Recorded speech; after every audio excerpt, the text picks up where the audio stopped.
प्रिय छात्रों नमस्कार। एनसीईआरटी गणित कक्षा 10वीं में आपका स्वागत है। आज हम लोग प्रश्नावली 9.1 का प्रश्न क्रमांक 3 हल करेंगे।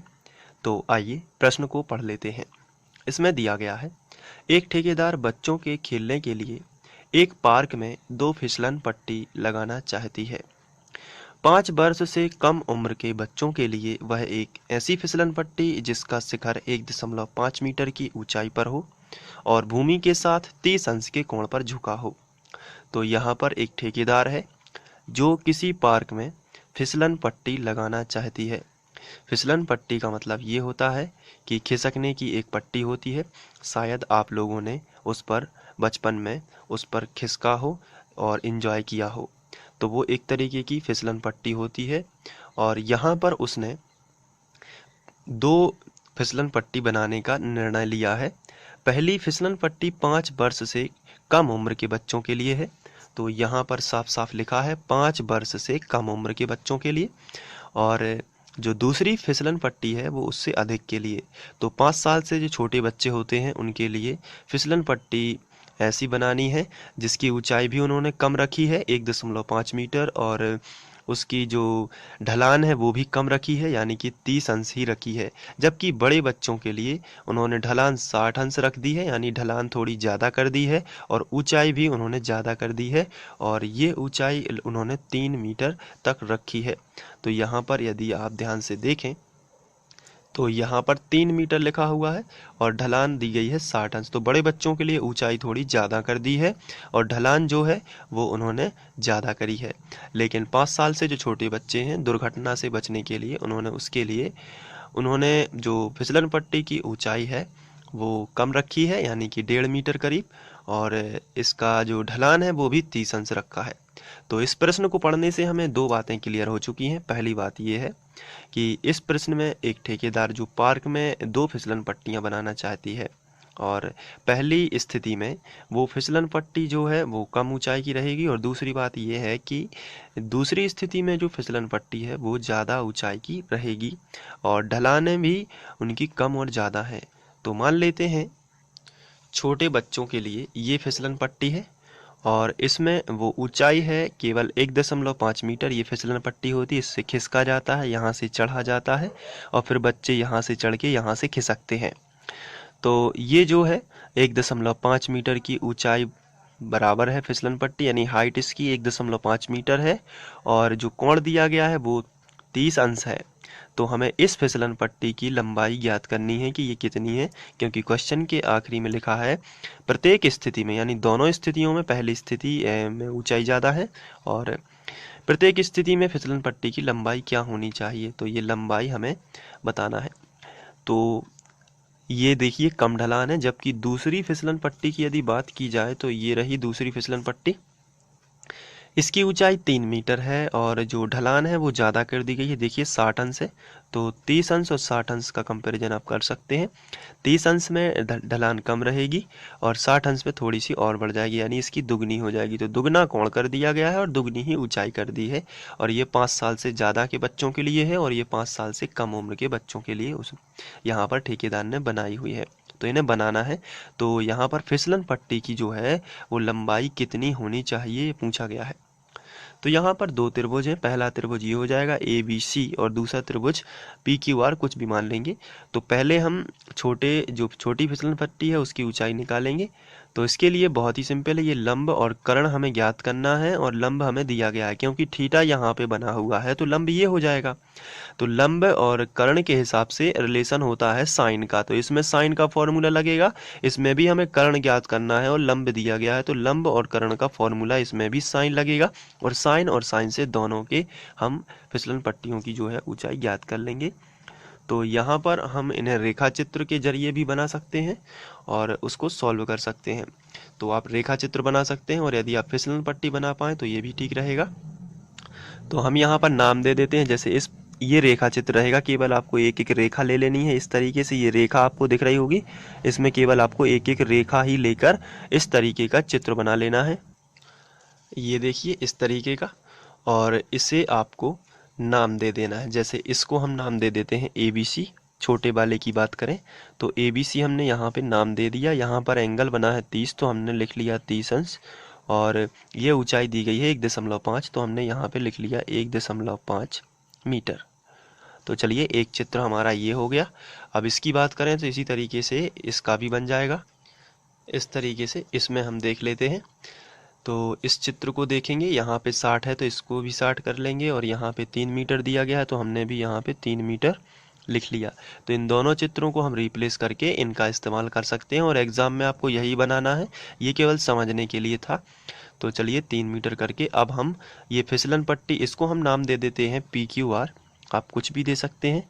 तो हमने PQR नाम दे दिया। तो इसमें हमें AB ज्ञात करना है, ये फिसलन पट्टी रहेगी, और इसमें हमें PQ ज्ञात करना है क्योंकि ये फिसलन पट्टी रहेगी।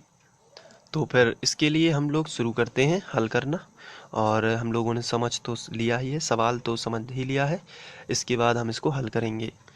तो शुरुआत में हम लिखेंगे स्थिति 1, 5 वर्ष से कम उम्र के बच्चों के लिए छोटी फिसलन पट्टी है। तो ये आपको बगल से चित्र बना देना है छोटी फिसलन पट्टी के लिए। तो यहाँ पर चित्र बनाने के बाद आपको लिखना है चित्रानुसार, और जो हमें यहाँ पर चित्र में दिया गया है वो हम लिख लेंगे। जैसे AC हमें दिया गया है 1.5 मीटर,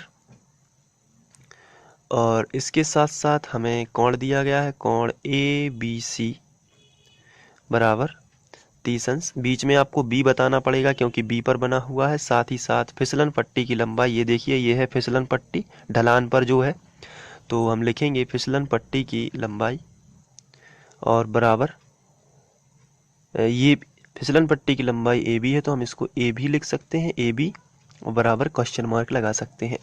तो यहाँ पर हम समकोण त्रिभुज देख रहे हैं ACB, जहाँ यहाँ पर जो है वो 90 बना हुआ है, तो हम इस पर 90 लिख देंगे। चलिए अब इसके बाद हम समकोण त्रिभुज ले लेते हैं। समकोण त्रिभुज ACB में बीच में C बताना है क्योंकि C पर 90 है। इस तरीके से ACB में अब हमें देखिए यहाँ पर अज्ञात और ज्ञात में क्या रिलेशन है। हमें अज्ञात है AB यानी फिसलन पट्टी की लंबाई, और ज्ञात करना है क्या, ज्ञात जो दिया गया है वो क्या है 1.5 मीटर। तो जो दिया गया है और जो अज्ञात है ये लंब और कर्ण है। क्योंकि थीटा यहाँ पे बना है तो लंब ये हो जाएगा 1.5, और समकोण यहाँ बना है तो कर्ण ये हो जाएगा। तो लंब और कर्ण में रिलेशन होता है साइन का। आप देख सकते हैं यदि LAL बटे KK की बात की जाए तो लंब बटे कर्ण, ये देखिए लंब और कर्ण साइन का ही होता है, तो इसलिए हमें यहाँ पे पता चल जाता है कि हमें साइन लगाना है। तो साइन थीटा बराबर होता है लंब बटे कर्ण। तो लंब है AC और कर्ण क्या है, ये देखिए लंब AC और कर्ण है AB, तो हमने लिखा AB। अब थीटा की जगह पर हम 30 अंश लगा देंगे। इसके बाद साइन जो है, थीटा का मान 30 अंश है तो हमने यहाँ पर 30 अंश लिख दिया, बराबर AC देखते हैं कितना है। AC है 1.5 तो हमने यहाँ पे लिखा 1.5, और AB हमें ज्ञात करना है तो AB हमने ज्यों का त्यों लिखा। तो साइन 30 का मान आप सभी जानते हैं 1/2 होता है, तो हमने लिखा 1/2 बराबर 1.5 बटे AB, ये हमने सबसे पहले लिख लिया। इसके बाद त्रियक गुणा कर लेते हैं। तो AB का गुणा 1 में होगा तो आएगा AB बराबर 1.5 का 2 में होगा तो 15 दूनी 30 कर दीजिए सबसे पहले, और 0.1 अंक बाद बाकी लगा दीजिए। ये देखिए 3.0 आएगा, तो इसको हम 3 भी लिख सकते हैं। तो AB बराबर 3 मीटर। तो छोटे बच्चों के लिए जो फिसलन पट्टी की लंबाई होनी चाहिए वो 3 मीटर की होनी चाहिए। तो हम यहाँ पे लिखेंगे 5 वर्ष से कम उम्र के बच्चों के लिए फिसलन पट्टी की लंबाई 3 मीटर होनी चाहिए, ये हमने लिख लिया। तो ये है स्थिति 1। अब हम बात करेंगे स्थिति 2 के लिए, जो 5 वर्ष से अधिक उम्र के बच्चों के लिए है। तो 5 वर्ष से अधिक उम्र के बच्चों के लिए ये हमने चित्र बना लिया। तो यहाँ पर आपको साइड में चित्र बना लेना है और फिर चित्रानुसार जो दिया गया है वो लिख लेना है। तो यहाँ पर हमने लिखा चित्रानुसार PR बराबर हमें दिया गया है 3 मीटर, तो हमने लिख लिया 3 मीटर। कोण बता देते हैं, कोण PQR बराबर दिया गया है 60 अंश, तो हमने यहाँ पे लिख दिया 60 अंश। बीच में आपको Q बता देना है। तो ये दोनों चीज़ें लिखने के बाद ये जो यहाँ से P से लेके Q है ये फिसलन पट्टी की लंबाई है, तो हम लिखेंगे फिसलन पट्टी की लंबाई PQ बराबर क्वेश्चन मार्क, ये हमने लिख लिया। तो इतना लिखने के बाद अब हम देखेंगे कि यहाँ पर हमें ज्ञात क्या करना है। तो फिसलन पट्टी की लंबाई और दिया क्या गया है, तो ये 3 मीटर हमें लंब दिया गया है। तो लंब और कर्ण में रिलेशन क्या होता है, तो वही फिर से साइन लग जाएगा। थीटा ये दिया ही गया है, तो हम लिखेंगे समकोण त्रिभुज पी आर क्यू में, बीच में आपको आर बताना है। तो समकोण त्रिभुज पी आर क्यू में हमने लिखा। अब यहाँ पर साइन का फॉर्मूला लगेगा, क्यों लगेगा ये आपको मालूम है, क्योंकि लंब और कर्ण में रिलेशन हमें पता है, और जिसमें से हमें लंब दिया गया है और कर्ण ज्ञात करना है। इसलिए साइन थीटा बराबर होता है लंब बटे कर्ण। तो लंब कितना है, तो आंसर है लंब है पी आर, और कर्ण कितना है, आंसर है पी क्यू। अब देखिए लंब है पी आर, थीटा के सामने की बजाय लंब हो जाएगी पी आर, और कर्ण क्या है पी क्यू, तो हमने लिखा पी क्यू। अब साइन थीटा, थीटा की जगह पर 60 रख देते हैं, तो साइन थीटा की जगह पर हमने रखा 60 अंश बराबर पी आर हमें दिया गया है 3, और पी क्यू हमें ज्ञात करना है जो कि फिसलन पट्टी की लंबाई, तो हमने लिखा पी क्यू। साइन 60 का मान होता है, हम लोगों ने पहले डिस्कस किया हुआ है, साइन 30 1/2 होता है, और साइन 60 करनी 3/2 होता है। तो हम यहाँ पे लिखेंगे करनी 3/2 और बराबर 3/2 ज्यों का त्यों, 3 पी क्यू ज्यों का त्यों।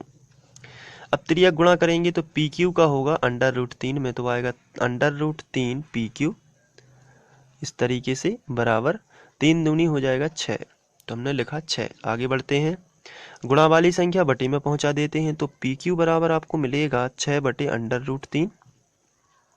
हर का कर देते हैं परिमेयकरण, क्योंकि √3 नीचे वाला हटाना है, तो पी क्यू बराबर आप परिमेयकरण कर सकते हैं, तो 6/√3 गुणित √3 ऊपर और √3 नीचे, यही वाली संख्या अंशवार में गुणा कर देती है। तो पी क्यू बराबर 6 का गुणा करनी 3 में होगा तो आएगा 6 करनी 3, और 3 का गुणा 3 में होगा तो 3 बाहर आ जाएगा, करनी में समान संख्या है तो बाहर आ जाती है। इसके बाद ये कैंसिल हो जाएगा, 3 एकम 3 और 3 दूनी 6, तो पी क्यू इक्वल आपको मिलेगा 2√3। तो 5 वर्ष से अधिक उम्र के बच्चों के लिए फिसलन पट्टी की लंबाई इतनी होनी चाहिए। तो हम यहाँ पे लिख देते 5 वर्ष से अधिक उम्र के बच्चों के लिए फिसलन पट्टी की लंबाई 2√3 होनी चाहिए। तो इस तरीके से प्रश्नावली 9.1 का प्रश्न क्रमांक 3 समाप्त होता है। आशा करता हूँ आप लोगों को ये समझ में आ गया होगा। यदि कोई समस्या है तो आप मुझे कमेंट में बताइए, और यदि समझ में भी आ गया है तो आप मुझे कमेंट में लिख के बताइए, तो मुझसे यहाँ से प्रोत्साहन मिलता है। और वीडियो अच्छा लगा है तो लाइक करिए और अपने दोस्तों को भी शेयर करिए, ताकि वो भी क्रमानुसार अध्ययन कर सकें। और इसी तरीके के वीडियोस देखने के लिए मैं आपको बता देता हूँ, फ्री ऑनलाइन कोचिंग की प्लेलिस्ट पर जाकर वहाँ से आप क्रमानुसार अध्ययन कर सकते हैं। जो छात्र नए जुड़े हैं वो भी इस बात को ध्यान से देख लें, और कोई भी समस्या हो तो आप मुझे बता सकते हैं। Thank you.